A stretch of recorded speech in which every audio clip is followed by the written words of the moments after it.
Friends, welcome back to my videos. In today's video I'm going to tell you how to change your security password.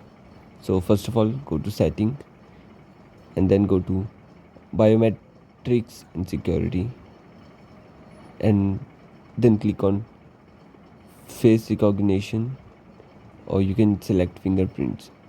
I'm going to select fingerprints and then draw your lock and then click on fingerprints, add fingerprints,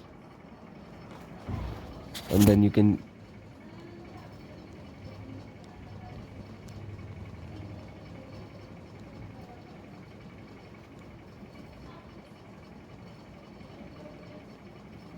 add your fingers correctly, and that's how the fingerprints are added.